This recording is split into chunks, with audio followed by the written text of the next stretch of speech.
Section 8 clause 1 clause जे का जो दुरुपयोग आजकल हो रहा है, तमाम जो साथी हैं, दर्शक हैं, व्यूवर्स हैं, उससे पीड़ित हैं।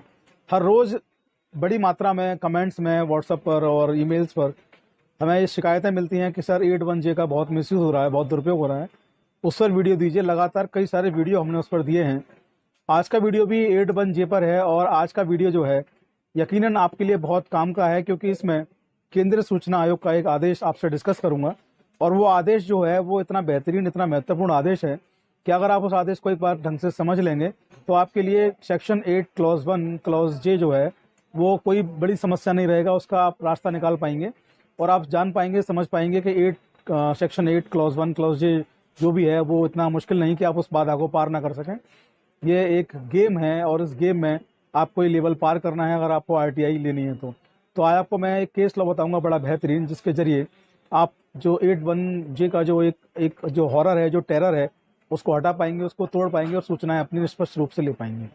आज का वीडियो बहुत महत्वपूर्ण है इस हिसाब से भी कि जो सूचना अधिकारी आपके लेटर को जो 8.1J का हवाला देकर जो कैंसिल किए दे रहे हैं, आपका जो रिजेक्ट किए दे रहे हैं, तो एक सेंट्रल कमीशन का ऑर्डर आपके लिए बहुत मायने रखता है, बहुत महत्वपूर्ण होता है। इसलिए वीडियो को पूरा देखें, आगे पीछे करके ना देखें, स्किप ना करें। मैं Prateek Chaudhary, advocate, Chaudhary legal associate पर आपका वेलकम, आपका स्वागत करता हूं। चैनल को सब्सक्राइब करें, नोटिफिकेशन के बेल को सेव कर लें और इसके साथ आप हमारा जो फेसबुक और जो इंस्टाग्राम आईडी है उसको भी आप लोग फॉलो कर सकते हैं। मैक्सिमम शेयर करें प्लीज़।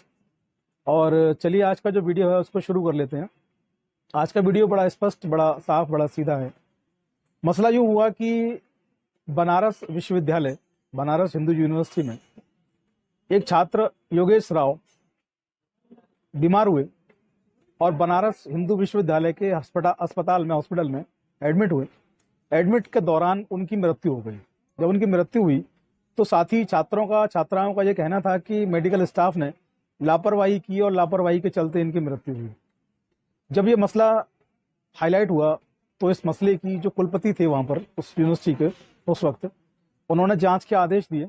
इसकी जांच हुई, जांच की एक रिपोर्ट बनी। वो रिपोर्ट सार्वजनिक नहीं की गई, वो रिपोर्ट पब्लिक में नहीं दी गई। जब रिपोर्ट पब्लिक में नहीं आई, सार्वजनिक नहीं हुई, तो वहाँ पर एक स्टूडेंट रहे धनंजय त्रिपाठी। धनंजय त्रिपाठी ने इस मामले में आरटीआई दी 7 बिंदुओं पर।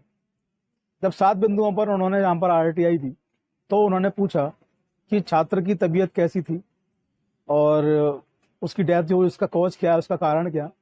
और सबसे बड़ी बात उन्होंने कहा कि जो रिपोर्ट है, जांच रिपोर्ट जो है, उस जांच रिपोर्ट की सर्टिफाइड कॉपी आप आरटीआई में उपलब्ध करें। जब उन्होंने आरटीआई का आवेदन किया तो विश्वविद्यालय की जो पीआईओ थे, सीपीआईओ, उन्होंने कहा कि सूचनाएं जो हैं आपकी पर्सनल हित में नहीं है और चूंकि आप योगेश राव नहीं है, उनके रिश्तेदार भी नहीं है, उनके घर वाले भी नहीं है, इसकी सूचनाएं आपको नहीं दी जाएंगी। सेक्शन 8 क्लॉज 1 क्लॉज जे मना करता है कि जब तक सूचनाएं जनहित में ना हो आपको प्रोवाइड की जाएंगी, हम सूचनाएं आपको नहीं दे सकते।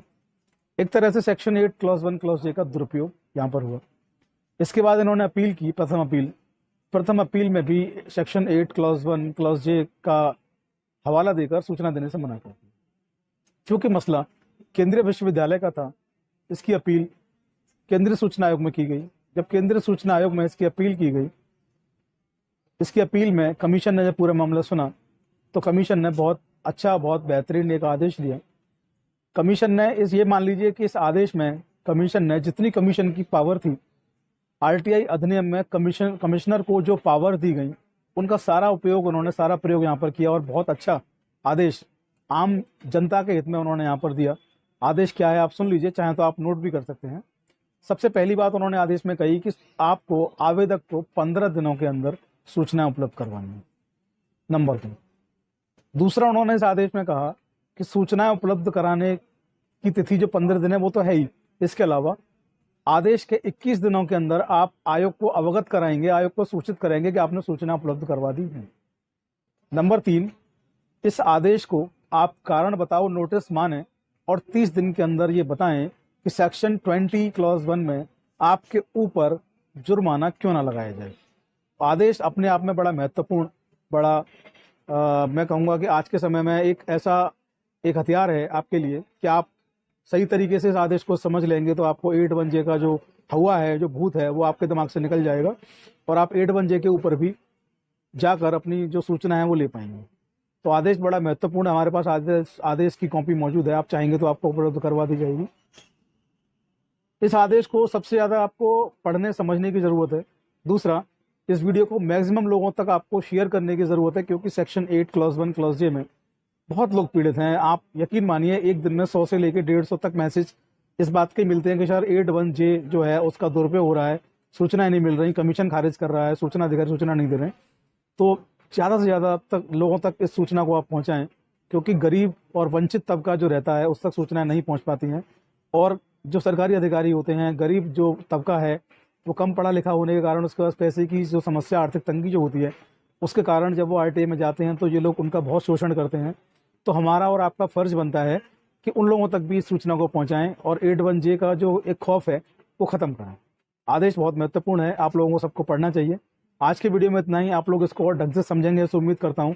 आपके कमेंट आमंत्रित करता हूँ। बने रहिए चौधरी लीगल एसोसिएट पर। जय हिंद, जय भारत, नमस्कार।